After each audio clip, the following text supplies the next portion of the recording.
Well, good morning everybody, welcome to a Sunday morning show. I've actually made notes again for this show.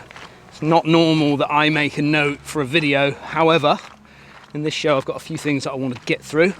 Talking about the Open Championship, leading up to it, preparation for myself and Bernie heading over there. The Open qualifying with Paul in the same field as Justin Rose and Chris Wood. What an experience that was, what an experience it was for me personally to just go and film it, and I hope you've loved that video, and we'll talk a bit about that. I've also got the Ireland giveaway. Yeah, I did rob a few things when I was out in Ireland, therefore I've got things to give away to you. And I've been up to Woburn, been doing some filming alongside Foremost with Titleist for their new GT driver, so I want to talk to you a little bit about that as we work our way through this Sunday morning show. So switch the kettle on, let's get yourself a cup of tea or a cup of coffee, and let's have a bit of a catch up of what's been going on the channel, what's been going on with me, and what's been going on in the golf world.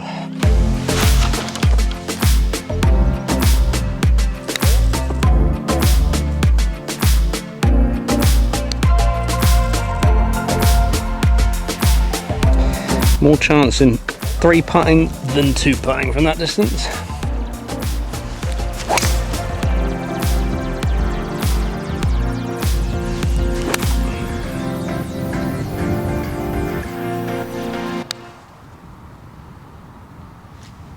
Now I know some of you are going to jump on it straight away, but yeah, I've been trying, and now that I've got this putting green in the back garden, I'm going to start tinkering, which is not probably a good thing sometimes, but I've been trying out a slightly different putter. I've been trying out the 5.5, which is the Phantom Scotty Cameron. I've actually got the heavier weights in the bottom, so 20 gram weights, and it was a 33-inch putter. However, Bernie's extended it to 34, which is kind of the length that I like. Just gives me a little bit more weight at the bottom there with that head, which again, I'm a big fan of having a little bit of a heavier weight there on the bottom. 2 things that I really love about this putter. Number 1, it gives me that feeling of stability. When you're going from a bladed putter that I've used, which is the Newport 2, which I still love, don't get me wrong, I still love that putter. However, with the 5.5, you get in the Phantom range, you get a little bit more MOI, so you get a little bit more stability. So I'm a bit of a toe striker, so I catch it a little bit in here, which sometimes if I get it too far out there, I really lose a lot of ball speed. So having something that's got a little bit more weight behind it at the back there just gives that ball a little bit more ball speed if I don't quite hit it. And I love this sight line on top of the rail there. I think putting that up against the ball line, it just helps my eyes line up just that little bit easier. So again, something slightly different to what I'm used to. However, this is just for trial purposes. We're not actually putting it into, let's say, a vlog straight away or a game of golf straight away. We're just testing it out on the golf course. Open qualifying with Paul. I mean, I hope you enjoyed that video. It had so many great comments, so many views, which is absolutely superb. I mean, I think in the first sort of 24 hours, I think it was close to 18,000 views, which that's like old vlogging, that is. That's from 2.5 years ago we were getting those sorts of numbers. If I can get anything above 5,000 views in the first, 6,000 views in the first 24 hours, it's doing well. But to get 18,000 straight out the gate is just so good, so good. So I hope you've enjoyed that video. Something slightly different. Tried to kind of navigate you around and kind of give you a bit of an insight into what was probably going through Paul's mind when we were out on the golf course, some of the things that I would be thinking about, and actually just sort of talking to him afterwards, some of the things that I was thinking about are things that kind of go through his mind, which is great. And I think Bernie did a fantastic job when it came to the caddying front. You could see that because he did it last year, he had the confidence to sort of, you know, talk to Paul and work with Paul on different shots. And you know, at the end of the day, we know each other's games so well. Lester's grown up playing with us. He knows what to say to Paul, when to say it to Paul. And yeah, so it does help when you have the right person on the bag. And that's really interesting when it comes to like Rory McIlroy, because I've just seen an interview that he's done at the Scottish Open with the press. This is kind of like his first time back from the US Open where he didn't quite get it across the line. And people questioning whether he's got the right caddy on the bag. He's got a best friend, Harry, who's on his golf bag. Been on his bag for a number of years now and done some amazing jobs with him. He's been very successful, won a number of events, won a number of Ryder Cups with him, FedEx Cups. He's done lots with him, but yet still, whenever something goes wrong, Harry seems to get the blame for the job that he does. And what Rory says is, you know, just because Harry doesn't say too much out in the wide world of golf, he says the right things at the right time for Rory, and he ultimately makes that decision on what he's going to be doing when it comes to that shot. So I just think that having a good friend on the bag is actually never a bad thing. But I do like to hear in the comments what you guys think of that, because, you know, are there other caddies out there that you think Rory could do a better job with? I'd like to hear down there.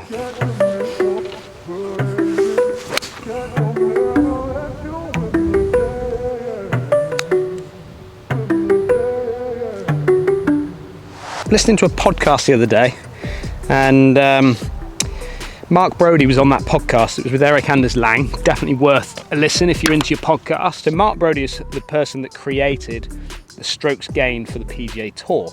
And basically what he was saying was that unless you get a chip inside 3 feet, it doesn't matter where you hit it on the green. So the objective of any chip shot around the green is to get it to 3 feet. If you don't, then don't worry about it. So if you want to be a bit more aggressive on shots to hole out basically from your chip shot, then you may as well give it a go. He also said that slope is not such a big deal also when it comes to length of putt. So a length of putt is going to be more important of the chance of you holding it than it is for the slope, even though, as Paul said in the vlog when we were doing our practice round, how much golf has this Brody guy played anyway?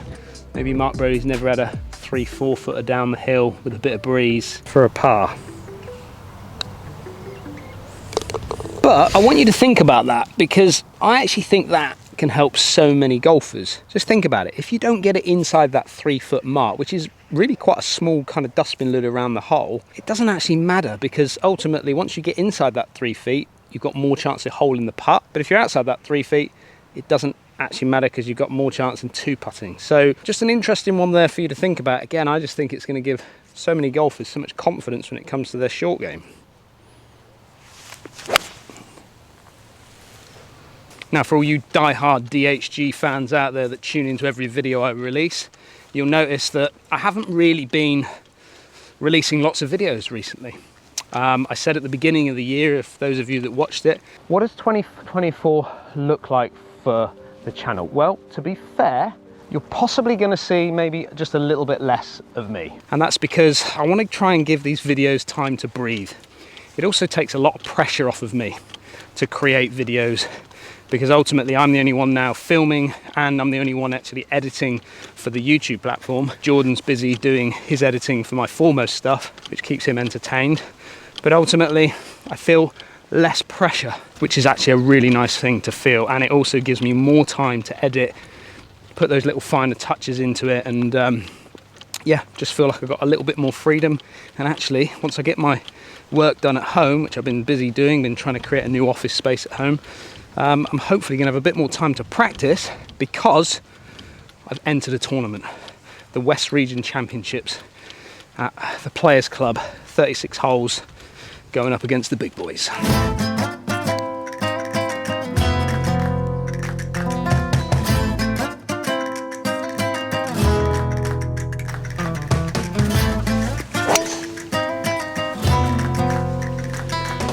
So I hear what you're saying. What's inspired you, Dan? Why are you entering competitions all of a sudden? Considering the only competition I've played in this year is the Torquay Pro-Am, and that was going to be pretty much it for the year for me, unfortunately. And there was a report that came out from the PGA who said that certainly in the last few years there's about a 17% drop in the amount of PGA pros that are actually entering events. So 17% drop in those players that are only playing once a year, which is pretty bad, isn't it? You know, nearly 20% of the association have decided to only play maybe at best one competition a year. I mean, what? We all got into this game because we love playing the game, we love competition, especially if you get to a level of kind of a pro level or scratch level. It's all about competition, it's all about competing against the best players, trying to get better all the time, trying to push yourself to those limits. So I have entered. My brother's excited about it because it gets an opportunity for him and I to travel and go and do that together, do a practice round together, which should be fun. No expectations whatsoever, just going to go out there and try and see how we get on. It's not for another few weeks. I've got a lot of things going on between now and then, but what it does mean is I need to practice a little bit. So I need to get out on the golf course and play a little bit. Again, listening to podcasts, it's amazing the different tour players that like to either hit balls on the range, or other tour players like to just get out and play. I would say that my brother Paul has always been a practicer, whereas I've always done a little bit better, maybe just getting out on the golf course and tinkering around with a few different shots and see what happens. You never know, might pick up a check. Be handy, wouldn't it? The rule that I've got with the 5th hole, par 5, if you can see the green, you can hit the green. So, but you got to be able to see the flag, because you could probably be able to see the back of the green, 250-ish, slightly downwind, so I think I can rip a 5-wood at it. Oh, it's come out like an absolute knuckle. That's got to sit down. Sit. Land soft. Sit. I'll go in. Go in. Oh. I wish someone was here zooming that, because that has lipped out for an albatross. I've already had one albatross with this 5-wood before. Nearly had another one. What time is it? 6:15. Just sent him an email earlier today, so I don't know if he's probably read that. Hi. Say hello to everybody. You're on the Sunday morning show. Hello. Yeah, say hello. Hello everybody. There you go. Everyone says well done for the Open qualifying. It was a pleasure to watch you play. Yeah, shame about the result, but hey ho. Hey ho, live to fight another day, Paul. There's loads of other things. I'll tell you what I'll do. I'm just out on the golf course doing the Sunday show. I'll call you a little bit later, alright?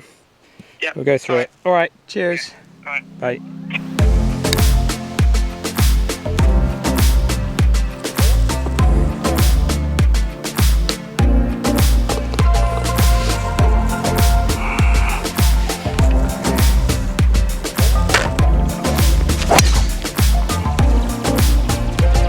Let's talk new releases, shall we? So, just been up to Woburn. Haven't been to Woburn since back end of last year, I think. Up there with Titleist at their performance centre, testing out the new GT driver, new GT 3-wood. Can't talk about the tech on it because they're not released it yet. They've not let it go out an embargo, so I can't be talking about any of the tech side of it. But I have hit it. Very similar look to what you would expect to see from Titleist, so not a great deal of difference in looks from, let's say, the TSR range, but they've tweaked a few things, and I was absolutely launching this thing. I mean, to be fair, the fitter there, John, who was fitting me up for it, he got me to kind of launch it a little bit. Come on, let's get you out there a bit more. Let's trust the stability of the driver. Let's give it a bit of a ride. And at the performance centre, I was giving it a proper ride for me. Ball speeds of 159 mile an hour on TrackMan. You got to remember, for me, my best on GC Quad was 158. I got 159 out of TrackMan, which is probably a 154, 155 for me, maximum out of TrackMan, because it always knocks the numbers down a fraction than what you're getting out of, let's say, the quad that I use. So performance-wise, fantastic. Close to 270 yards carry out of that new GT driver off of TrackMan. Again, my maximum for TrackMan's probably 260 maximum. Nowhere near. I never get 260 out of TrackMan. Get 260 out of quad, just never get it out of TrackMan. So all in all, very impressed. I've even convinced them to send me one. So I will be doing some videos around it once the embargo lifts, or I might even get it out for embargo, who knows. But they're sending me one, and I also tested out the 3-wood, which is, again, bigger headed 3-wood, performed really, really well. And they're still knocking on the door with that 5-wood. They've even looked at a 7-wood now for me, so again, we'll have a little go with that and just see how we get on with them. But absolutely fantastic. Great to be back with Titleist. Great to spend some time with them. Great to see the old faces, should we say. And the special bit of it, picture this. You're on the driving range, and you're hitting some balls, you're going through your fitting process, and to the left of you is Masters champion Adam Scott, just clipping a few balls. He'd been up there for a couple of days, testing out all the new products, getting some numbers before he heads up to the Open. And then to the right of you is Ian Poulter, the Postman. I mean, it's what dreams are kind of made of, isn't it? You know, you're on the range and you're hitting balls with just those two players. I mean, what a day. What a day.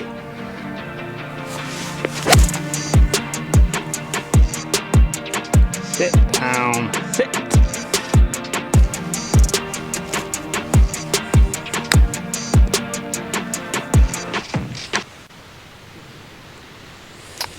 just a little tip that I wanted to share with you today on the Sunday morning show, and it's to do with chipping. It's something I've been thinking about for some time now, because it's something I've been struggling with, just getting the right contact, getting the right strike.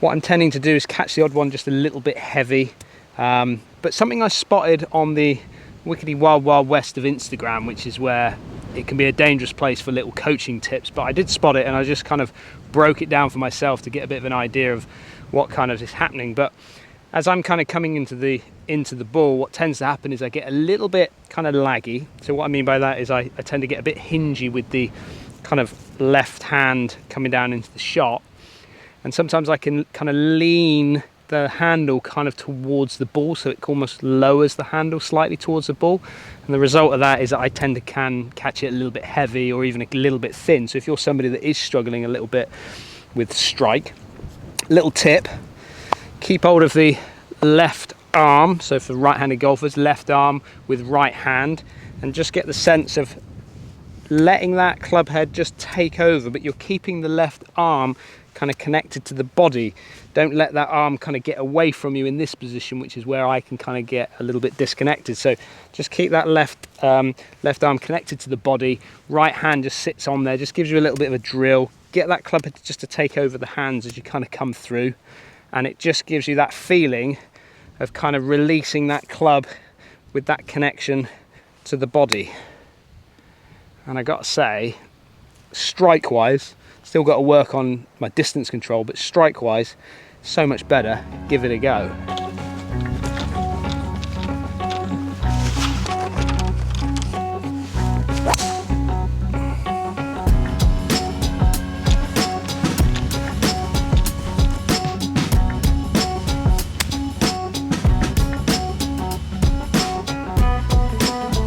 Is there a birdie in me today?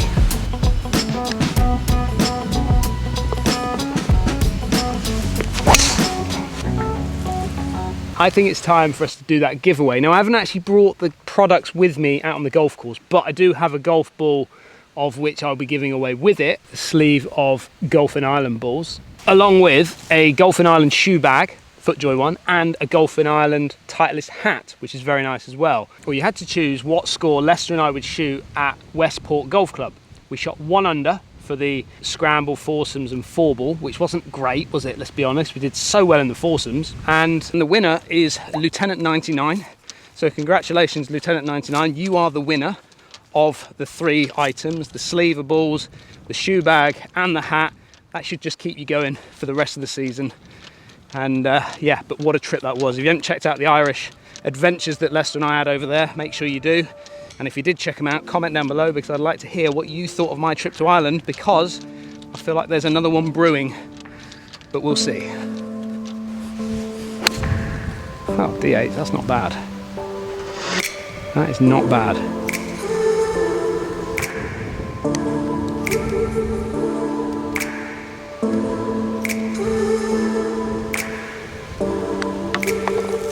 Well, that was nice, wasn't it? A little Sunday morning catch-up. Haven't done it for a little while, so nice to see you all. You've probably just all finished your teas and coffees now. It is Wednesday evening, it's 7 o'clock. I've got to get going. England are playing tonight. Don't tell me what the score is, because I'm heading home to watch it with the family. Getting myself prepared for Monday, where I'm heading up to the Open Championship with Leicester.